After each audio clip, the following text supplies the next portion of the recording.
Bueno, ahorita estamos en la planicie de inundación del río Colorado, es en la zona que estamos, y ahorita lo que se está haciendo son obras de preparación para la restauración, ¿no? Estamos entrando en un proceso muy interesante para el río, donde vienen flujos ambientales para la restauración del delta del río Colorado a través de un acuerdo entre México y Estados Unidos y participación de las organizaciones de sociedad civil. Entonces, en este sitio pues estamos preparando ahora sí que los canales, la planicie para recibir esta agua con fines ambientales, ¿no? Y el trabajo consiste en, bueno, por un lado, remoción de las especies, de las plantas exóticas, no nativas, ¿no? En particular el pino salado, que no es una especie de la región, pero también la reapertura de canales naturales del río para que el agua pueda fluir por esta zona y promover la regeneración natural del ecosistema.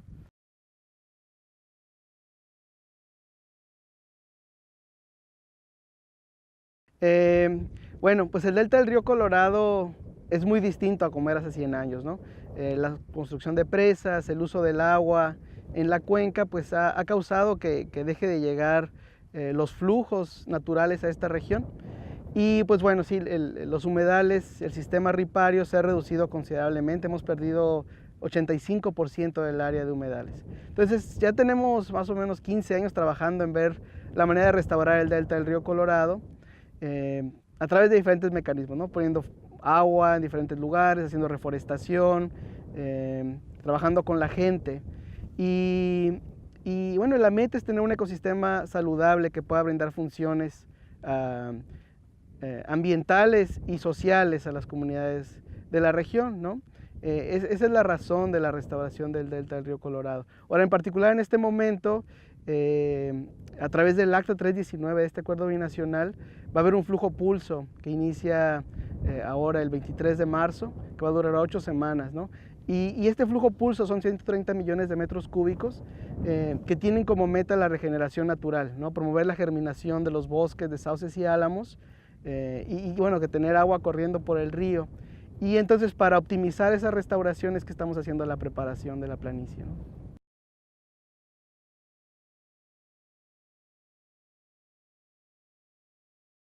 Pues bueno, hace 100 años, 120 años, o sea, el flujo total del río Colorado llegaba al delta y al Alto Golfo de California, ¿no? Entonces teníamos más o menos 300,000 hectáreas de humedales y la influencia del río Colorado llegaba a 65 kilómetros mar adentro, ¿no? Era tal cantidad de agua y formaba un estuario de gran magnitud, es decir, una mezcla de agua dulce y agua salada que pues eso genera mucha riqueza y productividad en el mar. Y bueno, pues se entiende que eran épocas distintas, ¿no? Cuando se empezó a domesticar el río Colorado, a construirse las presas en los 40, 50, 60. Nadie se imaginó en ese entonces que se podría domesticar el río de tal manera que ya no hubiera agua corriendo, ¿no? Pues básicamente lo que pasó es que todos los derechos de agua o todo el agua del río Colorado se repartió entre diferentes usos. De hecho hubo eh, algunos cálculos demasiado optimistas de cuánta agua se produce en el río y se repartieron más derechos de agua de lo que realmente el río produce, ¿no? Entonces estamos en déficit constante. Entonces eso lo que significó es que el río Colorado en el delta pues dejó de tener agua, ¿no?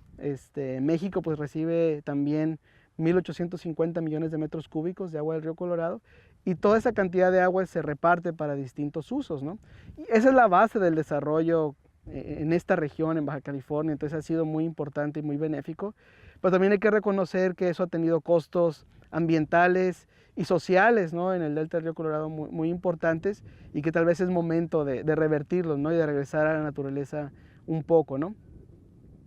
Y esa es la idea. Sabemos que no se puede restaurar el delta como era hace 100 años, ¿no? Ese gran estuario y delta, pero sabemos que hay una porción muy importante de humedales que se pueden restaurar con una cantidad modesta de agua que va a tener importancia regional, pero también continental, ¿no? O sea, para la migración de aves. En el delta del río Colorado cada año recibimos más o menos 200,000 aves migratorias. Es uno de los sitios más importantes para la migración de aves en el corredor del Pacífico.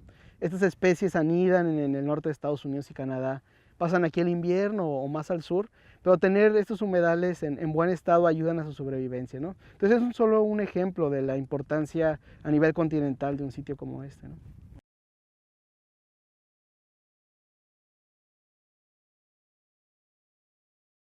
El Acta 319 es parte del Tratado Internacional de México y Estados Unidos, ¿no?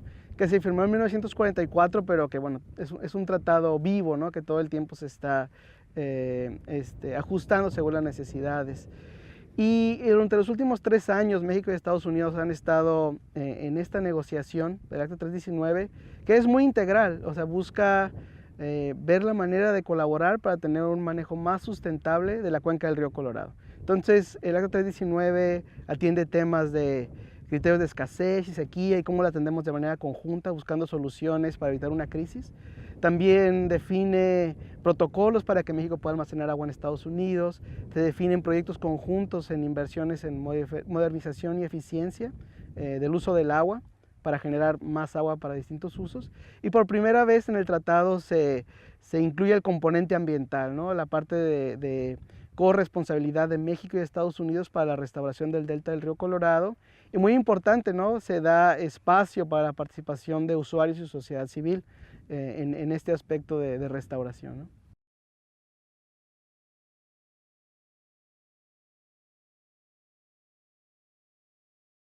Bueno, como decía, ¿no? Ya pues desde hace muchos años hemos estado trabajando en la restauración del delta con obviamente una meta a largo plazo. Es una coalición binacional de organizaciones ambientales, ¿no? Es Environmental Defense Fund, Sonoran Institute, ProNatura Noroeste, The Nature Conservancy. Se han ido sumando otros grupos como Red for Center, National Geographic, y ha ido creciendo, ¿no?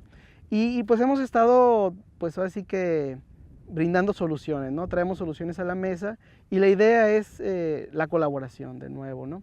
Entonces nosotros pues sabemos que en la cuenca del río Colorado pues no sobra agua, al contrario, falta agua, ¿no? Entonces desde el principio vimos muy claro que había que encontrar soluciones a este proceso, no nada más de mandar agua para el ambiente. Entonces decidimos formar un fideicomiso de agua para la restauración del delta del río Colorado y es básicamente un mecanismo para adquirir derechos de agua en el Valle de Mexicali para la restauración. Entonces, cuando inició este proceso binacional, nosotros pusimos sobre la mesa esta idea, ¿no? ¿Por qué no las organizaciones sociales ponemos una cantidad de agua y Estados Unidos y México, los gobiernos, ponen una cantidad de agua similar para la restauración? Y así entre los tres hacemos una cantidad de agua más grande y de esa manera aportamos juntos, ¿no? Para avanzar en el mejoramiento de este ecosistema y de esta región.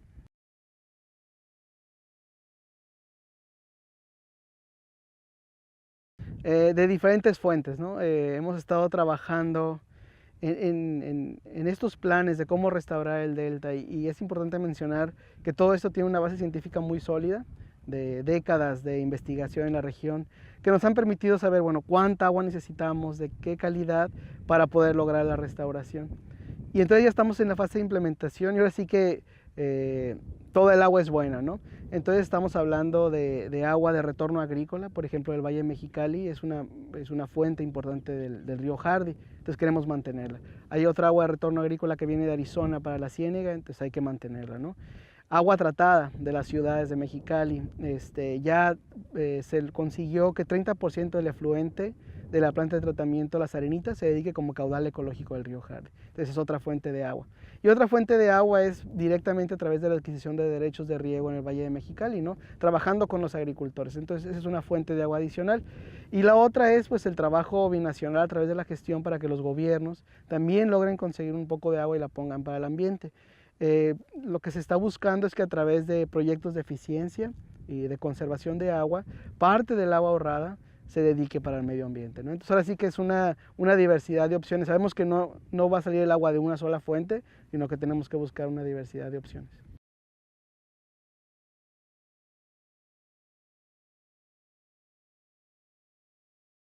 Bueno, con este flujo pulso en particular, esperamos principalmente la regeneración de la planicie y en concreto la regeneración de los bosques de sauces y álamos, ¿no? Que es la vegetación nativa, y de mezquite también.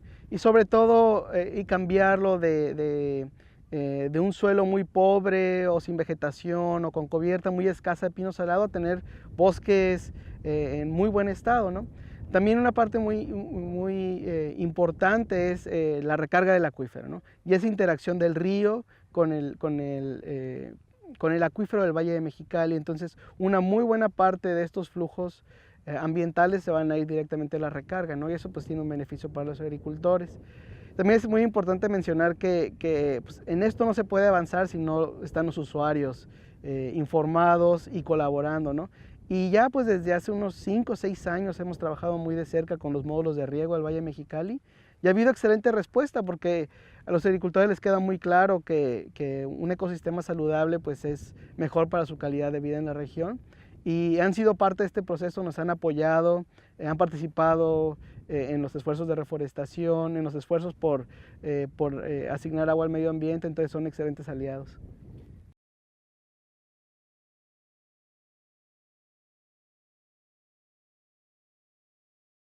Pues en el delta del río Colorado afortunadamente hemos tenido como que pequeños reservorios de biodiversidad y vida silvestre que se han mantenido con estos chorritos de agua, tal vez sin querer, pero que mantienen humedales remanentes en la región, gracias al aporte del subsuelo que viene del Valle de Mexicali. El Valle de Mexicali es un componente esencial de la resiliencia de este sistema, de que siga vivo, ¿no? Porque aporta mucha agua a través del acuífero que mantiene los humedales.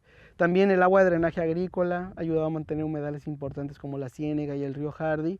Y ahora también el efluente de plantas tratadas, ¿no? De plantas de tratamiento de uso urbano. Entonces estos remanentes han mantenido en un nivel muy modesto, pero han mantenido la biodiversidad del delta, ¿no? Es como que un núcleo de cómo era el delta antes. Entonces al aumentar la cantidad de hábitat, entonces logramos expandir esta vida silvestre, esta biodiversidad y este hábitat que tenemos, ¿no? Entonces es lo bueno del delta, que tenemos una gran base con la cual trabajar y poder crecer estos servicios ambientales.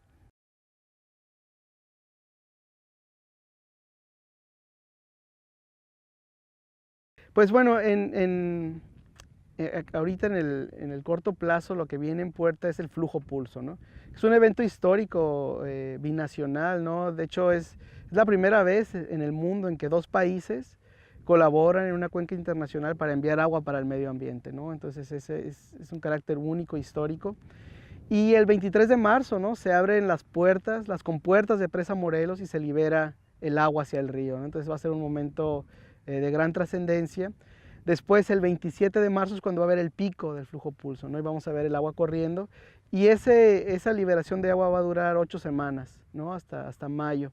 Pero en todo este proceso vamos a estar haciendo reforestación en algunos sitios. Siempre la primavera es cuando más trabajamos en reforestación. Entonces hay trabajo, así que el río va a estar haciendo su parte al dejarlo fluir. Y nosotros vamos a estar trabajando también en algunos sitios y con las comunidades plantando árboles. Y también un componente fuerte es el monitoreo. Uno de los criterios para el flujo pulso es obviamente optimizar la restauración, pero también queremos aprender lo más posible de cómo funciona este ecosistema cuando se libera un flujo, ¿no? Para poder diseñar los componentes ambientales en el futuro de una mejor manera. Entonces hay un componente de monitoreo binacional grande, va a haber más o menos unas 30 personas trabajando intensamente día a día, monitoreando qué pasa con este flujo pulso, ¿no? Cómo se mueve el agua, qué tan rápido, cómo se infiltra, qué zona se inunda, cómo responde la vegetación y cómo responde la vida silvestre, ¿no?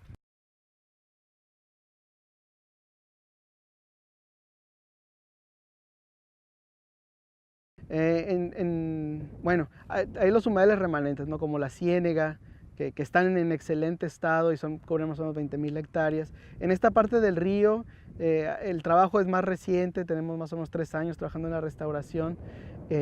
Muchos sitios están en diferente proceso de restauración como este, pero ya tenemos más o menos 400 hectáreas restauradas, ¿no? Y queremos irlo aumentando año con año.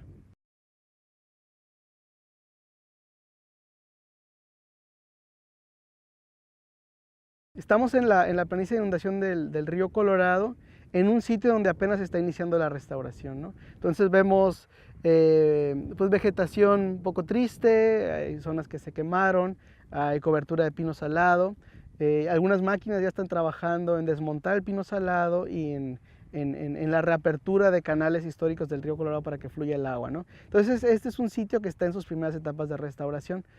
Más adelante vamos a ver un sitio que ya está restaurado, donde ya están los bosques de sauces y álamos, así que en su esplendor, ¿no? Con árboles de 7, 8 metros, y donde hemos documentado el regreso de la vida silvestre, ¿no? Muchas especies, sobre todo de aves, que se han vuelto muy raras o que existen en muy baja densidad, ahí las encontramos de manera más común, ¿no?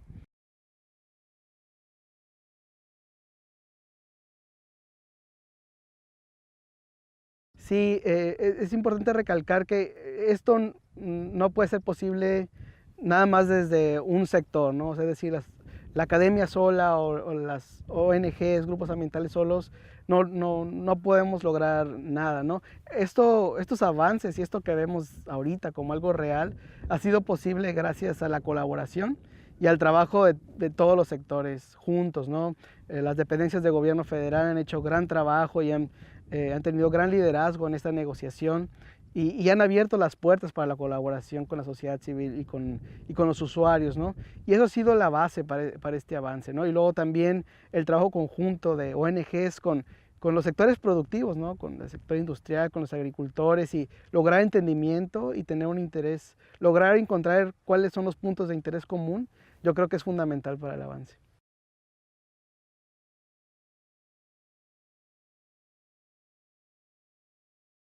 Muchas cosas, ¿no? Es muy importante que la gente pues, de la región, de aquí de Mexicali, pero también de Tijuana, Ensenada, de toda esta región, conozcan del tema, conozcan de dónde viene su agua, cuál es el trabajo que se hace para que el agua les llegue a sus casas, ¿no?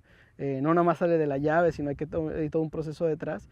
Y que tomen conciencia de lo costoso que es y de lo valioso y escaso que es el recurso, ¿no? Entonces, como primer paso, pues ser conscientes del agua y no desperdiciarla, ¿no? Y lo otro es, por así que conocer la cuenca y conocer los humedales, ¿no? Conocer el delta del río Colorado, conocer esta región bueno, y participar en las actividades de reforestación, ¿no? Hay mucha oportunidad para trabajo de voluntario, venir a plantar arbolitos, venir a colaborar en el monitoreo y sobre todo difundir la información, ¿no?